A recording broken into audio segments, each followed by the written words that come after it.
Hi, everyone. Welcome to Waste 360's Nothing Wasted podcast. On every episode, we invite the most interesting people in waste, recycling, and organics to sit down with us and chat candidly about their thoughts, their work, this unique industry, and so much more. So thanks for listening and enjoy this episode.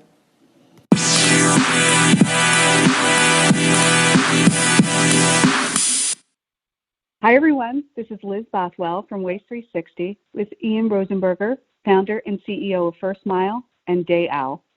Welcome, Ian, and thanks for being on the show today. Thanks so much for having me. Well, we usually start in the beginning, and you have a pretty interesting background. Could you tell us a little bit more about that and how you found yourself in the world of sustainability products and solutions?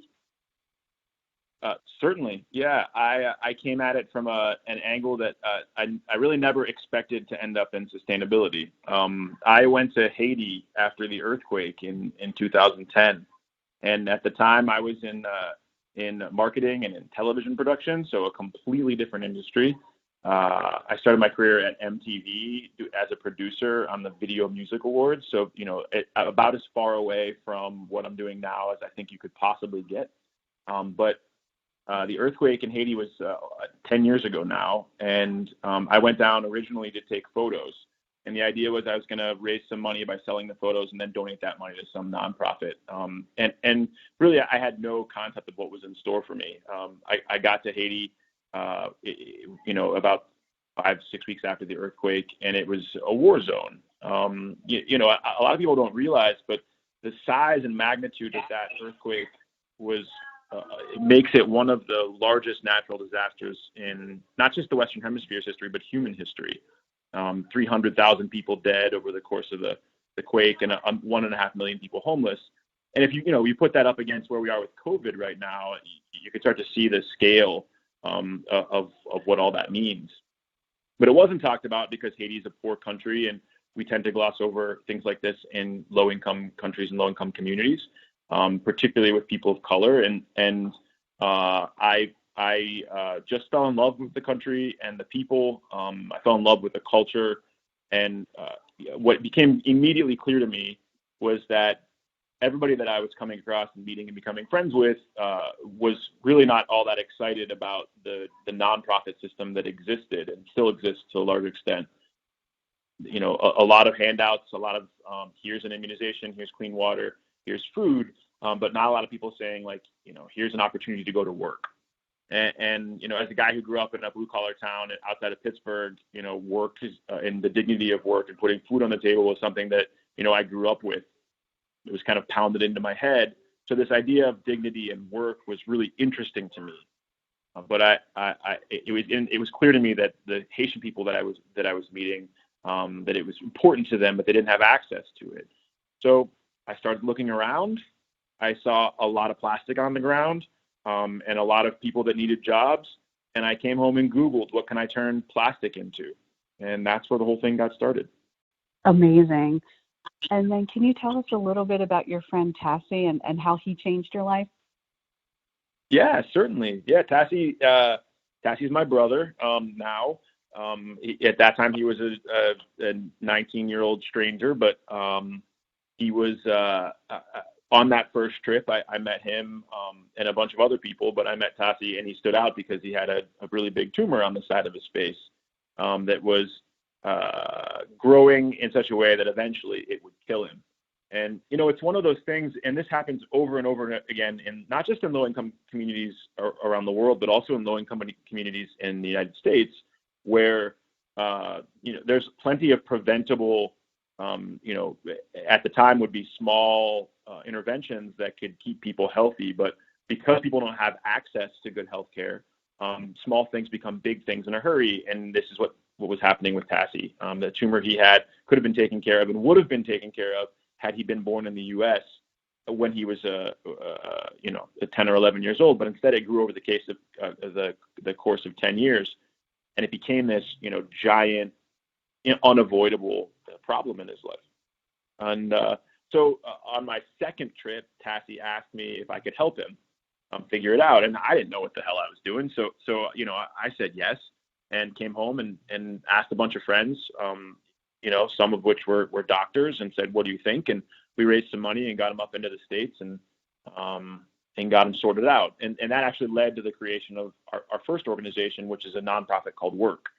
Tassie was our first family member, but we now have about 500 family members that we serve. And it's the extension of our work goes from the time that we meet that family in the neighborhood that we work in, intake, all the way out through the graduation of that family, which is where the two heads of household are placed into good, dignified jobs. So the work with the nonprofit and the for-profit are really do go hand in hand, one being social and one being economic. Absolutely. And I love that your focus really from the start has always been on creating jobs, health, safety, and infrastructure. And what do you think made you see the big picture here? Was it the time that you arrived and the devastation from Haiti, or is that just ingrained in you, or a combination? Yeah, I was really inspired by a couple people in the nonprofit world, and then eventually in the for-profit world. But I was originally inspired by Dr. Paul Farmer, who was the founder of an organization called Partners in Health, and Dr. Farmer bases his work and the work of his organization on this idea of accompaniment, and really it's just a fancy way of talking about how, as opposed to leading the poor, kind of a whites in shining armor approach, or our poor Black brothers approach, instead walking alongside them. And accompaniment is literally the idea of walking alongside somebody else. And so, the extension of that idea extends it to a place where you can't walk alongside somebody else unless you walk all the way to wherever that leads you. So, Partners in Health, I think, talks really beautifully and really walks the talk of accompaniment and sticking with the people they serve until they don't need them anymore. And I was really fascinated with that idea, and still am, and spent a lot of time studying it. And then also, like I said, I'm from Pittsburgh, so there's a legend in our town, a guy named Bill Strickland, who started an organization called Manchester Craftsmen's Guild. And he set up shop in the north side of Pittsburgh, where after the steel mills closed and a road was built there, was cut off from the rest of the community. And, his whole focus was around jobs. So I kind of combined these philosophies with, Partners in Health, this idea of accompaniment and serving the poor until they don't need us anymore. And then this idea of employment and what that can do for a person and their dignity. And those two things really came together for me to crystallize what I believe about this work. I studied race and ethnic relations in college as well. So, I was kind of overwhelmed during school with the idea of dialogue and how to create good dialogue. And I think those things all came together. And that led me to this place where I was like, okay, I really believe in the idea of work. And how do we get as many people as possible back to work? And then get out of the way. Right? It's not just about like coming in and saying we want to do this, and then kind of forcing it on folks, but instead saying like, can we help you get a job if that's what you want?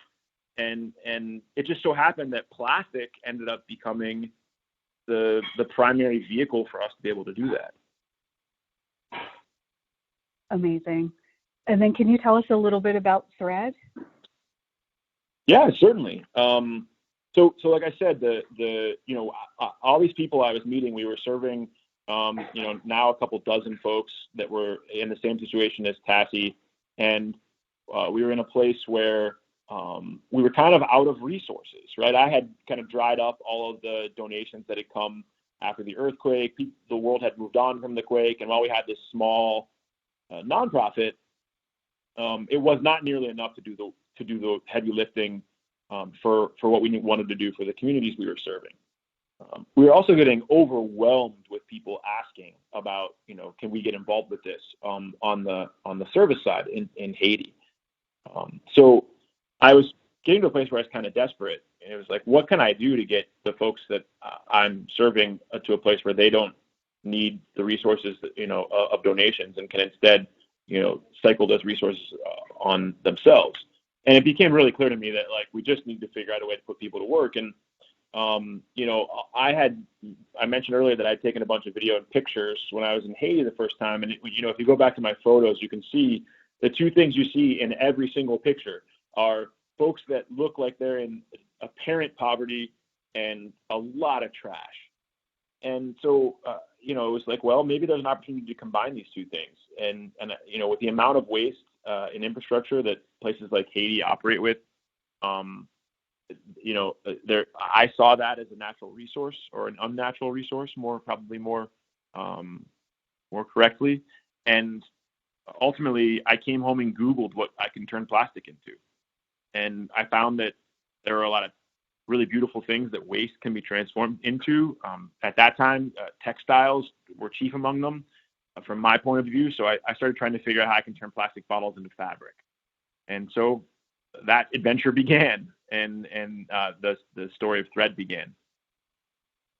Wow, that is amazing. And I do love that you really did see waste as a resource and a business opportunity almost right away. And so can you share how much plastic you've diverted from landfills and oceans so far?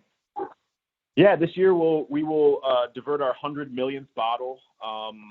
We've now, because of the jobs and the revenues people are earning in country, I think we're up at this point around, between revenue and dollars invested in these communities, up around $6 or $7 million that are going into the communities we serve.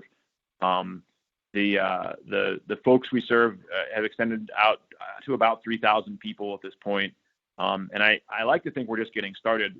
We're now in Haiti and in Honduras and in Taiwan with our direct supply chains, and we've built and now studied supply chains and this is plastic waste supply chains in Bangladesh and India and Vietnam and Indonesia. And we expect very much to be in the Philippines this year, although COVID has pumped the brakes a little bit. But yeah, the idea now for us is, what have we learned in the communities that we've served so far, and how can we use that to serve more people? And, now our clients with Thread, now that we've been able to develop fabrics and now other materials for big companies, we've got great clients. We've got, brands like Converse and Reebok and Puma, Unilever and HP. All of these brands now, some of the biggest brands in the world, are using our stuff. And now the trick is, how do we leverage all this really incredible talent and resources that come with a big multinational and get them to really lean into the idea of the ocean plastic crisis? And more than that, that the fact that the front lines, or maybe more appropriately, the last line of defense of ocean plastic, of plastic going into oceans, is the poor, and it always has been. That those people, the ones who pick up trash and turn it into other things, who collect waste, who have waste routes, who go door to door, those folks are the ones that are actually saving the rest of our asses, as it were, because they're the ones who've collected recycled material from the very beginning, and they're the only ones right now who are doing the heavy lifting of saving the oceans. Right. And then, we were talking about COVID a little bit and the supply chains. How has that affected what you're doing in your supply chain? Oh, in every way. COVID has been the ultimate roadblock, I think.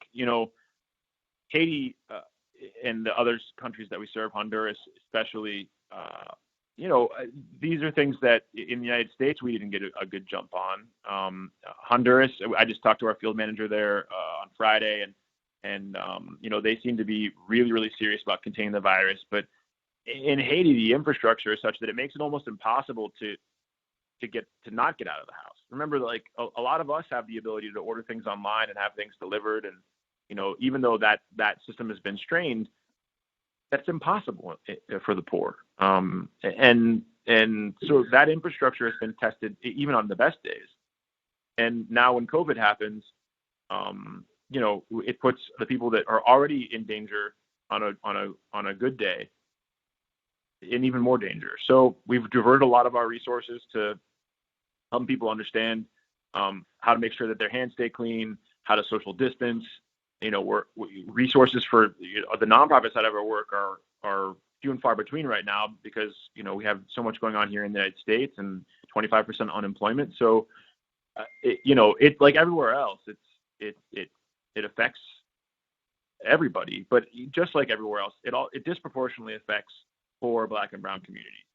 And, I know I keep talking about race throughout the conversation, but I would be remiss if I didn't. I think that race and poverty play enormous roles in, the waste systems around the world, and not just in Haiti, but in the United States and in the other countries we serve. Oh, absolutely. And then for you as a leader, how has COVID changed the way that you're leading, or what have you learned from this? Oh God. That's a great question. I think I'm definitely still learning. And I'll say, I think I played the first part of this pretty wrong. We've been really, really proud. Thread has grown. We used to just create supply chains, first mile supply chains for waste and turn that into stuff for big organizations. And we're still really proud to do that. We call that work now first mile. About 18 months ago, we started thinking about our own direct-to-consumer products made out of our first mile materials. And we did that. We were very proud to release our first product into the marketplace this past year. It's called the backpack, and that product line is called Day Owl, and just like night owl. But COVID threw everything into a complete kind of, all the balls were in the air, a jumble. And early on, I took my attention as a CEO and I turned it entirely to making sure the company stayed above water.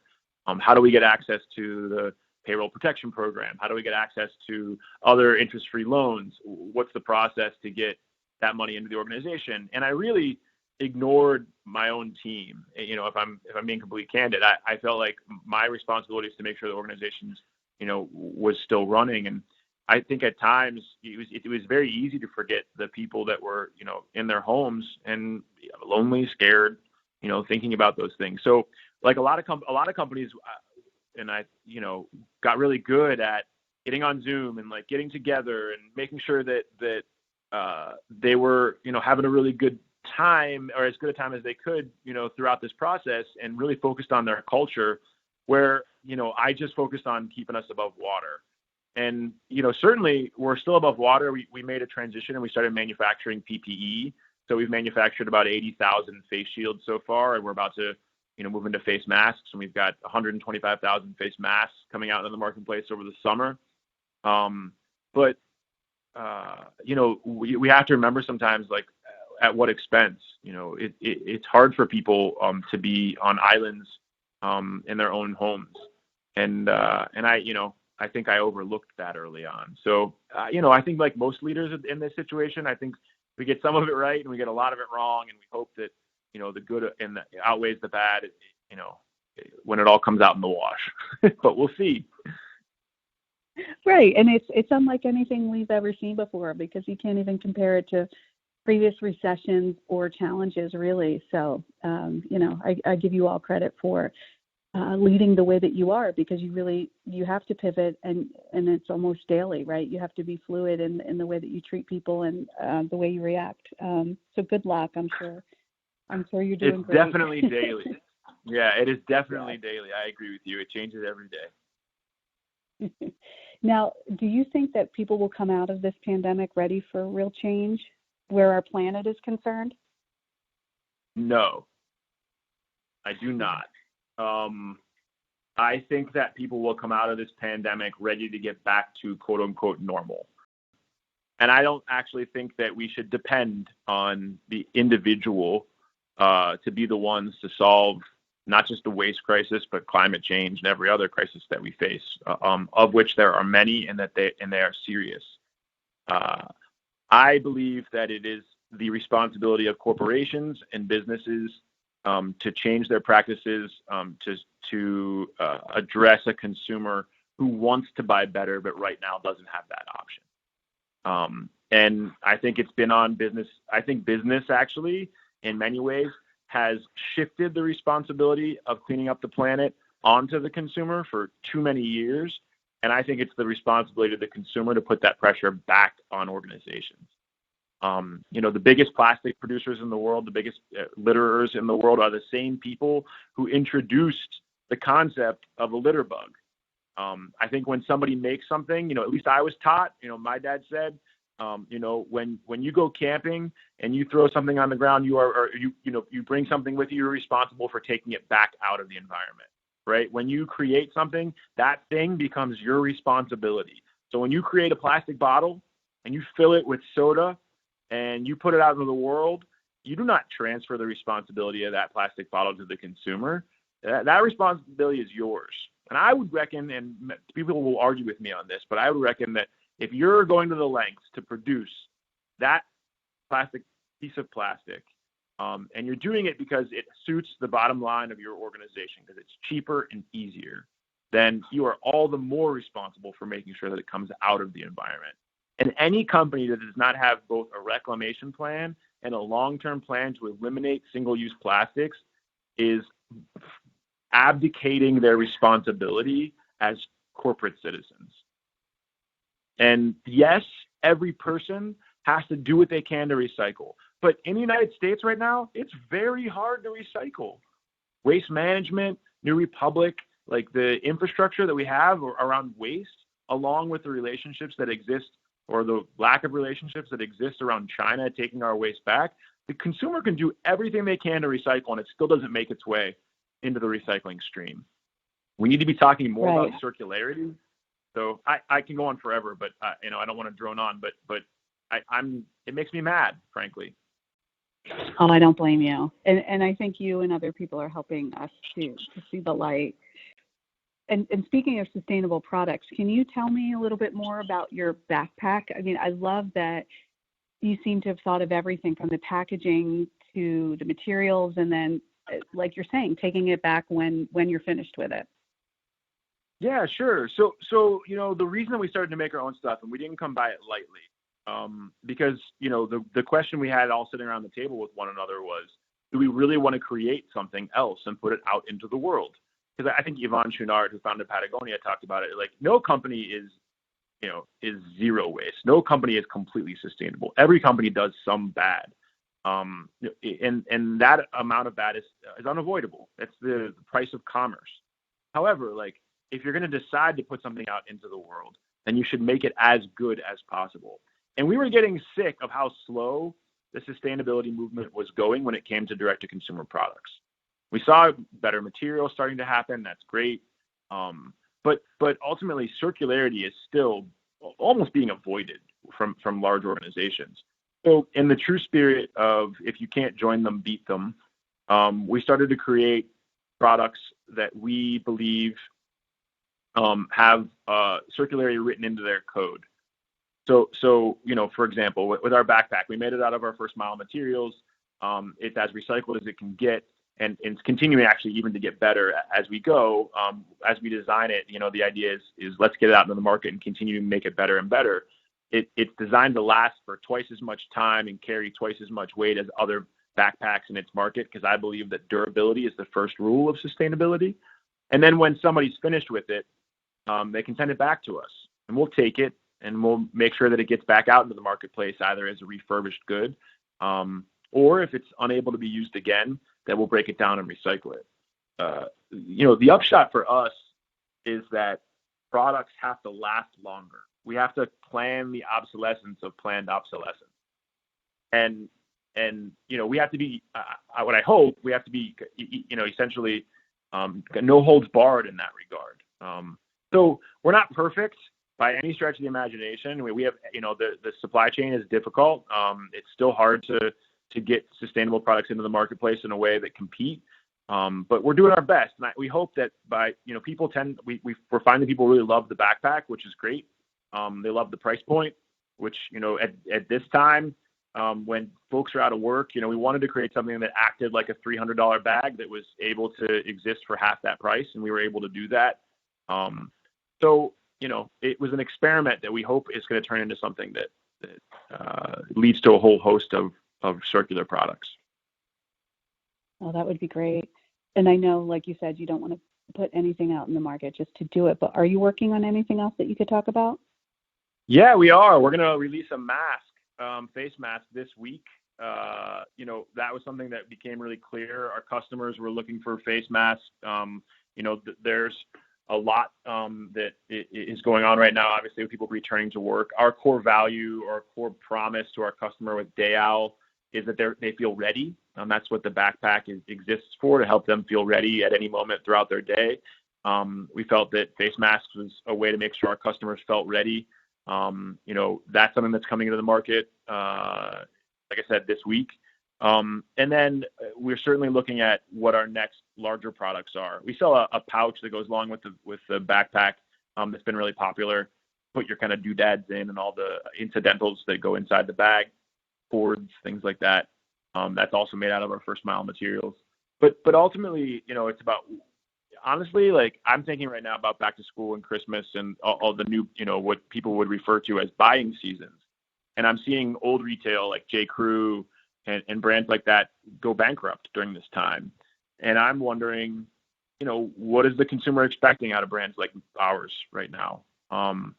Where is that person at? Like, we felt, when we started thinking about advertising our backpack during quarantine, it felt weird. It was like, people aren't even leaving their apartments. Like, how are we going to advertise to them something that isn't designed to leave their home, or is designed to leave their homes? And I think, we need to come to grips with the idea that the new consumer in, 2020 and beyond is not going to have as much money, but has the same expectations for sustainability. And I think brands like ours need to be ready to meet that person. So I think lots of stuff in store, but we're in the middle of planning it right now. That's great. Good luck. And then what other brands are you working with through First Mile? Yeah, goodness. Well, you can go to our website and check out all the brands we're working with at that particular time at firstmilemade.com.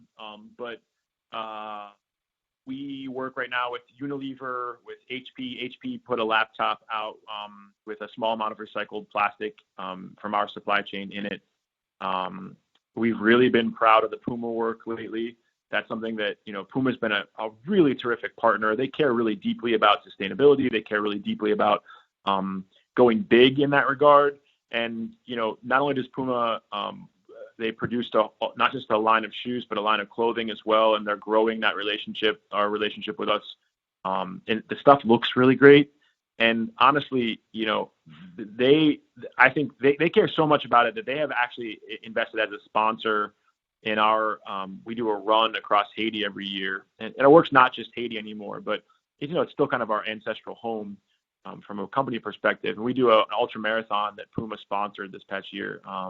So they sponsored the run across Haiti, and so we've been really proud of that relationship too. So you can go on the site and check out all the brands and kind of the leaderboard. Aerie's been great. They're an American Eagle company, and that's a Pittsburgh brand that we love. But this is, I think, recycling and sustainable materials is in a very difficult place for the next couple of years. It's great to see the brands that we serve step up, and we, I expect that they'll continue to do so. Absolutely. That's fantastic. And then what do you see as the role of the waste and recycling industry in all of this, Ian?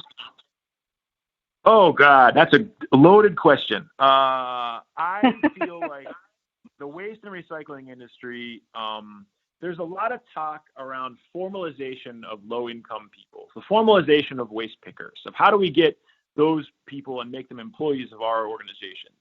And I think there's a very manifest destiny overtone to the idea of formalizing waste pickers. But I think waste and recycling companies have to get on the same page. Companies can't make a profit from tipping fees and be disincentivized to get involved with recycling. And I think that we have to push legislation. I mean, I'm not necessarily a policy guy. It's not my background, and I'm definitely not an expert at it. But I think there are areas where policy that force organizations to recycle first before they put things in landfill, to recycle first and make sure that can get back into the supply chain, isn't just like altruistic. It's good business sense, and frankly, I believe it's a moral imperative. So I don't see that right now. There's been some legislation that's been introduced before COVID that, I think was dead on arrival in this Congress in the United States. But I think that this is where I think that low-income countries have a real opportunity to lead the way when it comes to policy around recycling and waste. There are some countries who care very deeply about this because their countries are tourism destinations. You look at Indonesia, who cares a lot about whether or not people come to Bali, huge source of income, and they care a lot about whether or not there's trash in the ocean. So there's some massive incentive to get on the same page and ensure that plastic stays out of the oceans. I think we should be looking to these countries and these communities as examples of what we should be doing. And Indonesia has its own share of problems, but I think if you can look at, at each community that's doing this well, I think the right place to look is to the poor and the people who've been doing it for way longer than the rest of us, and put ourselves in a position to listen and to learn from the people who have been good at this for a long time. And I'd just like to see a lot more of that happening, and I don't, and that's discouraging. Well, I hope progress will be made, because it is a good point, and without that, we won't solve for this. Do you think we can solve for this plastic crisis in our lifetime? I 100% believe that we can solve the plastic crisis in our lifetime. In order to do that, it's going to take everybody working together. And it's going to take people putting, especially right now, their business interests aside for a split second, just enough time to recognize that the goals they set before COVID are just as important now as they were then. In fact, they're more important. When the price of oil dips below zero, it makes the economics behind recycling infrastructure very, very difficult. Because oil, like the price of recycled plastic, is tied to the price of oil, as I know you know. But that means that when oil is really, really cheap, it's way easier for brands to buy virgin material, non-recycled material, than it is recycled material. And it puts every recycler into a squeeze.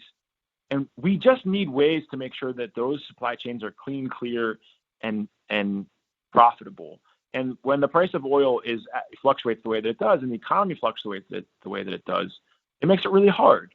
I will say that I have seen more movement in the past 18 months before COVID around materials and recycling and promises of where they're going to go. I also think that there is work that's being done by organizations that make it their job to be a pain in the ass to these organizations like Greenpeace, who are holding brands accountable to these things in ways that those brands hadn't felt accountable before.